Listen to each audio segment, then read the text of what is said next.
Hello, I'm Diane Davidson with the Fine Homes Group at Keller Williams, here with my partner, Business and Life, Bill Weidecker. Hello.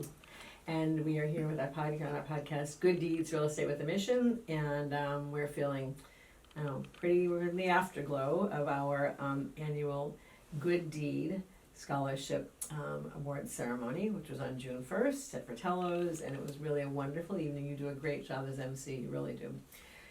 But we met some wonderful young people and hopefully helped enrich their lives.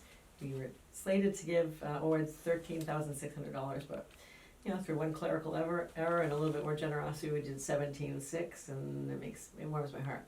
Before we get into that, or I guess we already did, but any more into that, can you give us, so from now on, I should tell our listeners or observers that for the next many weeks, we're going to be having sort of an overview of the market or something, sort of interesting in the beginning, and then be interviewing the scholarship recipients, the sponsors are about what we've done with our pledge money and some of the students who we've helped, and some of them are the alums who will come back and talk about what they've done in school and what they've done since they graduated. So I'm excited about that. So without further ado, you want to give us a little overview of numbers? I've always wondered what, without further ado, actually, without further delay. Yes, okay. So, without delay, here we go. You don't make me start singing the song. I'm not going to want to sing. Okay. So it's very interesting what I think is starting to happen in the market. The end of last week, for the first time in a long time, new listings coming on outnumbered the under contracts for a 7-day period of time. Mm-hmm. And I said, well, we should take a look at that and keep an eye on it. And the beginning of the week here, we're now starting to notice that the trend is continuing. The new listings come, not by much. So for instance, new listings coming on in Hillsborough, Rockingham, and Merrimack County, 285 new listings coming on. Under contracts, 273. So again, not by much. However, if this continues, that means that new listings are starting to outnumber under contracts. Could be that this large backlog of buyers is now being satisfied. We'll see. We'll see. It's too soon to tell. But one other tidbit of information is we're also starting to see price changes over and above 300 per month. That to me has always been a bell, the canary in the coal mine, if you will, that says, okay, prices are starting to be, sellers are asking too much, mm-hmm. and the market is saying, no thank you. Mm-hmm. They're making an adjustment and properties are selling.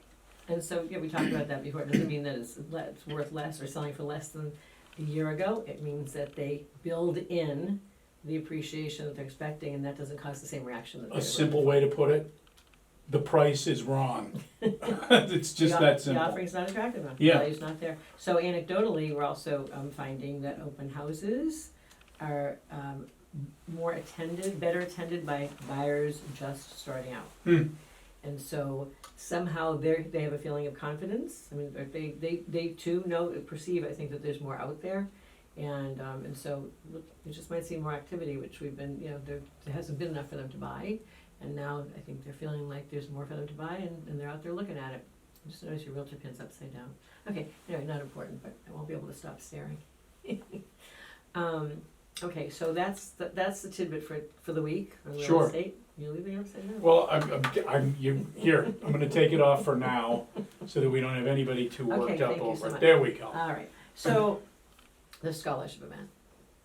Any highlights for you? Any? Other than the fact that to say that we decided because of the recipients were so inspirational that we want to have them share a little bit about themselves, so we're going to have them here. And then because from my perspective, when you see the enthusiasm that these young people have for the world, for their life, their place in the world, you can't help but be optimistic. Yeah. The other part is we want to invite some of our sponsors, because not only do we feel good about the event, they do too, and they help us underwrite the cost of the evening, not the scholarships per se, but the cost of the evening, the room, the hors d'oeuvres, the open bar, that kind of thing.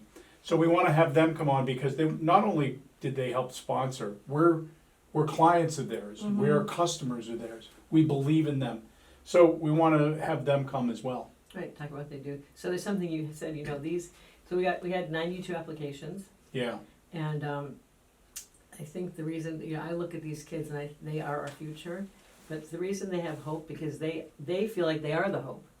They know that they're gonna be out there changing things and doing things, so they're coming from a place of knowing that it can be done and that they're gonna have a big part in it. It's amazing to read all of the applications. I wish we could have awarded 92 scholarships. Women, if we do enough business, we can, just think. there really is no lack of need. Yeah. There is no lack of need out there. And I feel that children that receive scholarships from the community that they grew up in, don't forget that. They become better citizens as adults as a result of the gratitude, I believe. I don't think they just say, well, I'm entitled to it. I think they look back and say, if I can help, I'm going to. Yep.